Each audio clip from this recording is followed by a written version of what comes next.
नमस्कार,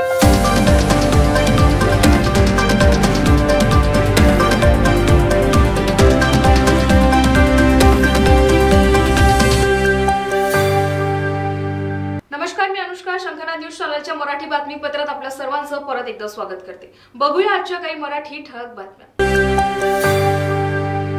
विदर्भ पाटबंधारे विकास महामंडळ नागपूर व भारतीय जलसंसाधन संस्था नागपूर यांच्या संयुक्त विद्यमाने कमी पाण्यातील जल रेसिपी स्पर्धा सायंकाळी 5 वाजता विष्णूजी की रसोई या ठिकाणी आयोजित करण्यात आली.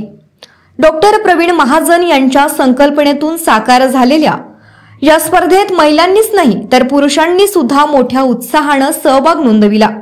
स्पर्धेला प्रमुख पाहुणे व परीक्षक म्हणून chef Vishnu Manohar, chef Neeta Anjankar, chef Madhulika Chaudhari Patil ma'am उपस्थित होते. कॅमेरामॅन सचिन सह प्रियंका ठाकरे, शंखनाद न्यूज नागपूर. 10 टेबलवरून पोहोचलो. या वर्षी आम्ही 11 टेबलवर पोहोचलेलो आहे. तर अनेक लोकांना आम्हाला नाराज करावं लागते, ड्रॉ काढावा लागतो आणि तिच्यात त्यांना पार्टिसिपेट करून घ्यावं लागते. आता खरं म्हणजे हे जे आहे पाण्याचं महत्त्व घरोघरी आहे आणि घरची जी गृहिणी आहे तीच पाणी जास्त वापरू शकते.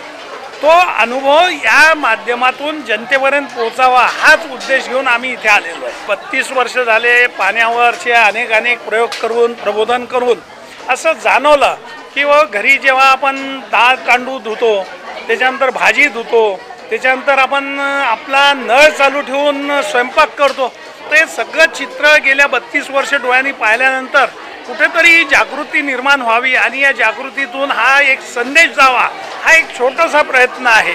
आणि तो प्रयत्न मला असं वाटते गेल्या 4 वर्षात सक्सेस झालेला आहे. छान वाटलं इथे येऊन की पाणी न वापरता सगळ्या रेसिपीज तयार केल्या आणि या सगळ्या रेसिपीज पाहून मलाच असं वाटलं की अरे मी सुद्धा ह्याच्यात अभ्यास करायला पाहिजे की 16 रेसिपीज 18 रेसिपीज या लोकांनी तयार केल्या.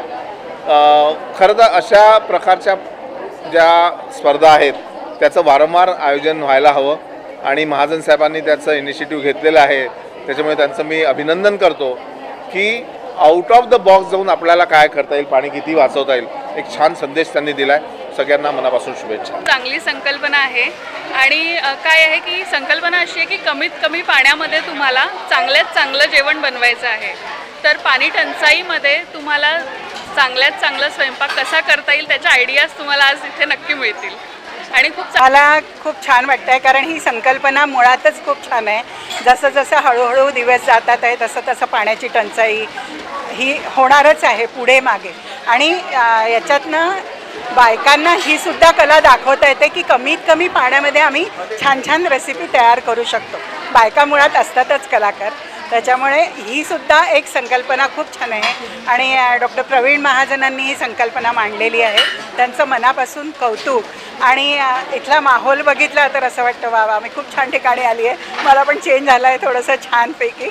आणि आम्ही जो क्रायटेरिया ठेवलेला आहे तर मिनिमम वॉटर यूज आहे. त्याच्यानंतर कोणी ज्युसेस किती वापरले आहे, आम्ही त्याचा किती उपयोग केलेला आहे आणि पदार्थ टेस्टी कसा आहे याच्यावरती आमचं जजमेंट असतं. जे आहेत त्यांना इनोव्हेटिव्ह इतक्या वेगवेगळ्या आयडियाज नेहमी सुचत असतात. त्यांनी 4 वर्षापूर्वीपासून हा जल रेसिपी स्पर्धा इथे सुरू केली आहे. तर ह्याच्या मागचं हे पाण्याचं तत्त्व या जजेसने जसं सांगितलं ती मूळ संकल्पना आहेच. पण हे जे विविध गट इथे आणतात, डॉक्टरांचं आहे, पुरुष गट आहे किंवा शिक्षक आहे, व्यावसायिक आहे, अभियंता गट आहे, या लोकांना व्यावसायिक याच्यात आपल्या याच्यातून आपली कला दाखवायला हा खूप चांगला प्लॅटफॉर्म त्यांनी सगळ्यांना मिळवून दिलेला आहे. आणि त्याच्यातून त्यांचं कौशल्य, कारण की इथे 45 मिनिटात इथे दिलेल्या इन्ग्रेडियंट्समधून न्यूट्रिशियस आणि वेगवेगळ्या कलरफुल याच्यात जे ते पूर्ण व्यंजन आमच्या समोर मांडणार आहे त्याच्यात आम्हाला पण आता कठीण जाणार आहे. यांचा उत्साह पाहून आम्हाला असं वाटतंय की या सगळ्यांचा उत्साह वय नाही काही नाही, इथे वेगवेगळ्या विविध वयोगटातले आम्ही विद्यार्थ्यांचा उत्साह बघितलेला आहे. पण इथे जे वेगवेगळ्या वयोगटातून आलेला ग्रुप 10-12 गट आहेत इथे आणि प्रत्येक गटात 6 ते 7 पार्टिसिपंट्स आहेत. तर त्यांचा उत्साह, त्यांना जे रूल्स सांगितले होते तर आपण बघू शकता की कमीत कमी पाण्यामध्ये फार सुंदर अशा या ठिकाणी रेसिपी तयार करण्यात आलेल्या आहेत आणि नवीन नवीन इनोव्हेशन्स या महिलांकडून सादर करण्यात आलेल्या आहे। या ठिकाणी महिलाच नाही तर पुरुषांनी सुद्धा या स्पर्धेमध्ये सहभाग घेतलेला आहे। खरं तर पाण्याचं महत्त्व हे आपल्या नागपूरकरांना पटावं आणि पाणी हे काटकसरीने त्याचा वापर करावं, खरं तर जलजागृती सप्ताह या ठिकाणी आयोजित करण्यात आलेला आहे आणि या सप्ताहाच्या निमित्ताने कमी पाण्यातील जल रेसिपी स्पर्धा आयोजित करण्यात आली आणि फार मोठ्या प्रमाणात महिला व पुरुषांनी या स्पर्धेमध्ये सहभाग नोंदविला आहे। कॅमेरामॅन सचिन सह मी प्रियांका ठाकरे, शंखनाथ, न्यूज नागपूर। चंद्रपूर लोकसभेतील भाजप उमेदवार सुधीर मुनगंटीवार यांच्या प्रचाराचा धडाक्यात प्रारंभ झाला। वरोरा तालुक्यातील प्रसिद्ध शिवक्षेत्र भटाळा मंदिरात मुनगंटीवार यांनी पूजा आणि महाआरती केली। लोकसभा क्षेत्रात 151 मंदिरात पूजा अर्चनेचा कार्यक्रम भाजप कार्यकर्त्यांनी आयोजित केला। या क्षेत्राच्या विकासासाठी योजना वेगवान पद्धतीने पोहोचविण्यासाठी आपण मैदानात असल्याचं प्रतिपादन त्यांनी केलं। जनतेचा आशीर्वाद आपल्यासाठी सर्वोपरी असल्याचं मुनगंटीवार म्हणाले। महायुतीच्या सर्व कार्यकर्ता बंधू भगिनींनी, आमच्या पक्षाच्या सर्व प्रमुख नेत्यांनी आज आशीर्वाद घेऊन या प्रचाराचा शुभारंभ करावा अशी मला सूचना केली। या जिल्ह्यामधल्या अतिशय प्राचीन मंदिरासाठी पुरातत्व विभागाच्या माध्यमातून मी नूतनीकरण दुरुस्तीसाठी मदत केली। भटाळीच्या या भगवान महादेवाच्या मंदिराचं एक विशेष वैशिष्ट्य आहे।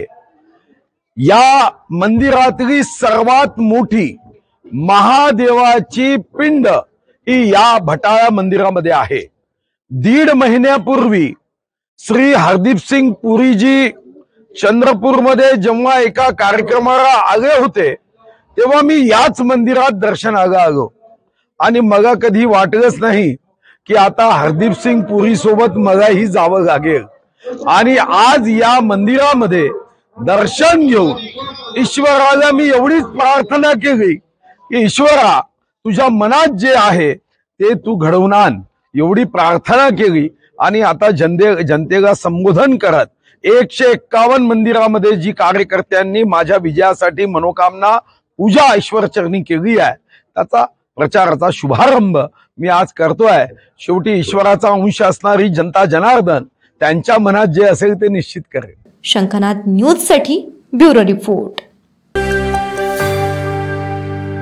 आगामी लोकसभा निवडणुकीसाठी भाजपनं पंतप्रधान नरेंद्र मोदींच्या विकसित भारतासाठी वचननाम्यासोबतच नागपुरातील महत्त्वाचे प्रश्न व त्यांची सोडवणुकीच्या दृष्टीनं सर्वसामान्य नागरिक, विविध क्षेत्रातील मान्यवरांच्या सूचना मागवल्या आहेत।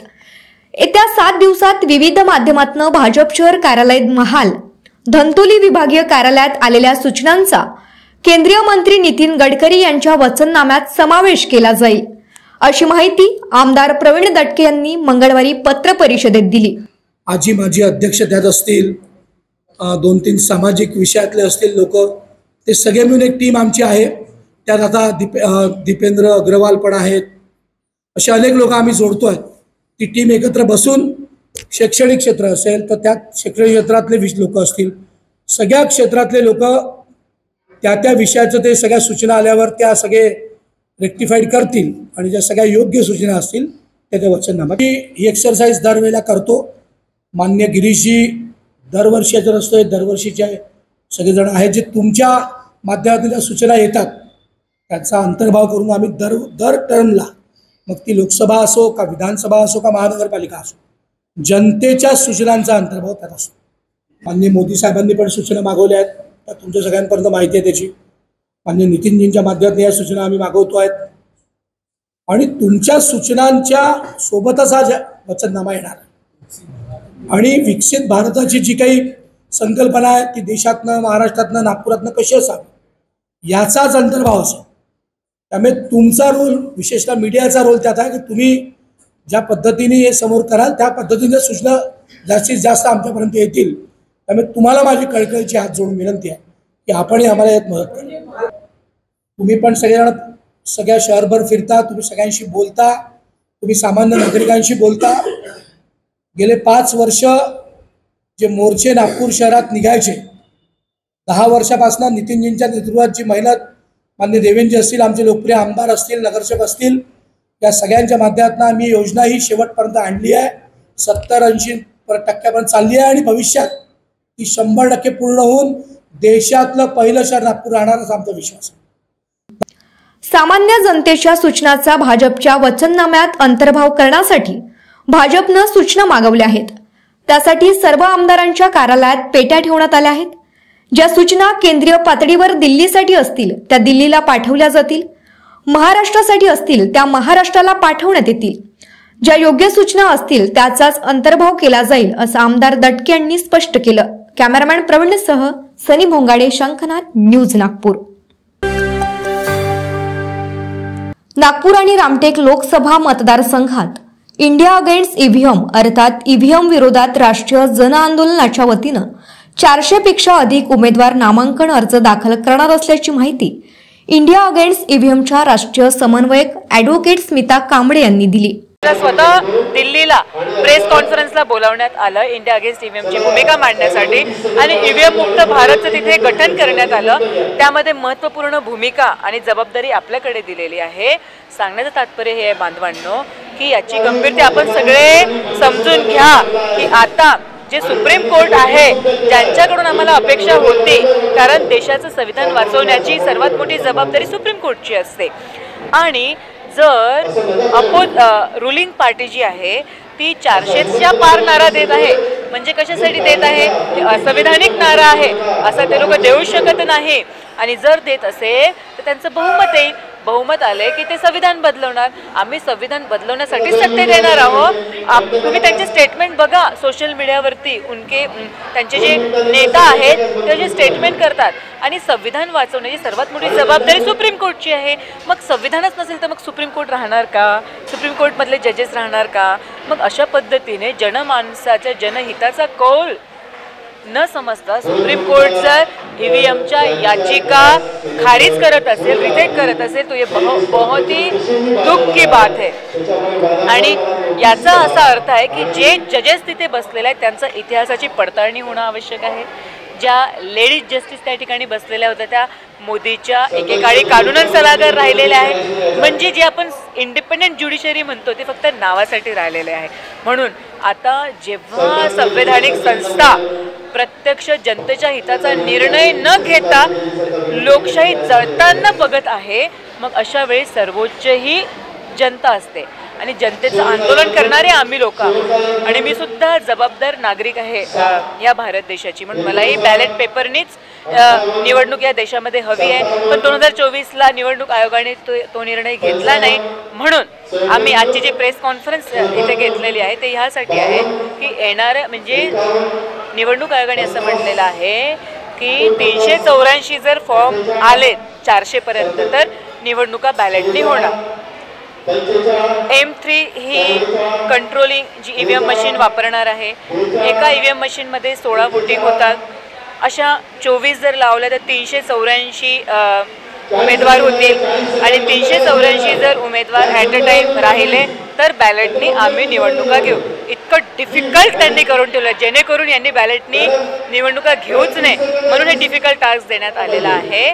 सांगण्याचं तात्पर्य असं आहे तुम्ही कितीही डिफिकल्ट टास्क द्या तरीसुद्धा ते आव्हान आम्ही स्वीकारलेलं आहे निवडणूक आयोगाचं. आणि 400 उमेदवार आम्ही लोकसभा रामटेक आणि जे पहिल्या चरणमध्ये 19 एप्रिलला निवडणुका होणार आहे ते नागपूर आणि रामटेकमधून आम्ही इतके जास्तीत जास्त उमेदवार म्हणजे 400च्या पार उमेदवार आम्ही उभे करू आणि बॅलेटनीच या ठिकाणी हे इलेक्शन होणार आम्ही शब्द दिल्याप्रमाणे. आणि मी भारतातील जनतेला अपील करते महाराष्ट्रातील देखील तुम्ही तुमच्या ठिकाणी स्वतः उमेदवाराचा खर्च बेअर करून उमेदवार कारण ही लढाई देश वाचविण्याची आहे त्याच्यामुळे आपण आपल्या कमाईचा भाग देशासाठी देऊ शकतो 5 ते 10 हजार रुपये.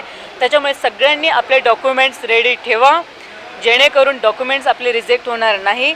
सगळ्यांनी त्याची फीज रेडी ठेवा. जे उमेदवारासाठी पात्र उमेदवारासाठी फीज असते भरण्याची ती भरून बॅलेट पेपरनीच इलेक्शन होईल याचा सगळ्यांनी प्रयत्न करावा जसं आम्ही रामटेक आणि नागपूर लोकसभामधनं करत आहोत. थँक्यू. आधीच नाही तर त्याचे चटके फोरमवाल्यालाच नाही लागणार. तुम्ही लोक थोडी सुटणार त्यातनं. आज तुमच्यापैकी बरीच लोक इथं जे आज दिसतात आहे, कुठं काही वेगळ्या पदावर गेले असाल, एक सन्मानाची वागणूक मिळत असेल किंवा एक चांगलं जीवन जगत असाल, हे मान्यच करावं लागेल आपल्या सगळ्याला. या देशाची घटना आहे, या देशाची लोकशाही आहे. हा बेसच संपून टाकत असेल तर मात्र यासाठी जे करतात ते जिम्मेदार आहेच, पण जे मुख होऊन पाहतात आहे ते सुद्धा काही कमी जिम्मेदार राहणार नाही. एका केंद्रीय मंत्री, समजा केंद्रातला मंत्री, जेव्हा असं म्हणतो की आम्हाला 400 पार यासाठी करायचं की आम्हाला घटना बदलायची आहे, आणि समजा घटना बदलायची त्याच्या मनाला आम्ही सगळेजण होकार देत असेल तर सगळेजण आत्मपरीक्षण करणं गरजेचं आहे. की जगामध्ये मोठ्या मोठ्या देशांनी ईव्हीएम चालू करून बंद केलं, त्याला रिझनिंग दिले, कारण दिले. जर्मनी तर ताईने सांगितल्याप्रमाणे कोर्टातच झालं. पण जपान टेक्नॉलॉजी कडून मागं आहे का, त्यांनी बंद केलं. आणि आमचा देश हा जगामध्ये स्वतःला खूप म्हणजे का विश्वगुरु सारखा आहे का काही, की आम्ही प्रत्येक ईव्हीएम मशीनला एक कंट्रोल युनिट असतं. यावेळी निवडणूक आयोगानं M3 ईव्हीएम आणल्या असून या मशीन सहज हॅक होऊ शकतात. या मशीनला अधिकाधिक 24 बॅलेट युनिट जोडले जाऊ शकतात. एका बॅलेटवर 16 उमेदवारांचे नाव, याप्रमाणे 24 बॅलेट युनिट व 384 उमेदवार येतात. 384 पेक्षा अधिक संख्या उमेदवारांची असल्यास निवडणूक आयोगाला मतपत्रिकेवर निवडणूक घ्यावी लागणार आहे. हाच आमचा प्रयत्न आहे. नागपूर रामटेक सोबत राज्यात आणि देशातील इतर मतदारसंघातही असा प्रयत्न व्हावा या दृष्टीनं पाठपुरावा असल्याचं सांगण्यात आलं. दरम्यान ईव्हीएम हॅक होऊ शकते या संदर्भात रविवारी 22 मार्च रोजी नागपुरात लाईव्ह प्रात्यक्षिक दाखवण्यात येणार असून यावेळी जनतेला देखील मतदान करण्याची संधी दिली जाईल असं निमंत्रक प्रीतम प्रियदर्शी यांनी सांगितलं. कॅमेरामॅन सचिन सह सनी भोंगाडे, शंखनाथ, न्यूज नागपूर.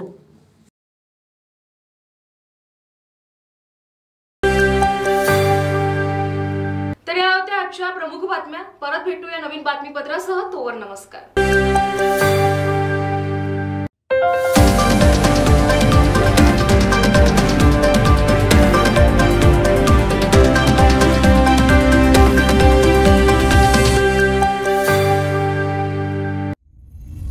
सर्व प्रकारच्या पाळीव प्राण्यांसाठी अत्यंत गुणकारी इनोटॉक्स पौष्टिक आहार. नैसर्गिक वापरा, केमिकल टाळा. इनोटॉक्ससह रोगराईस आळा घाला. पशुखाद्य टेक्नॉलॉजिकल ऑडिटिव्ह उत्पादनासाठी महाराष्ट्रातील सर्व जिल्हे व तालुक्यात डीलर्स नेमणे आहे. अधिक माहितीसाठी संपर्क करा 8446625542 738777557.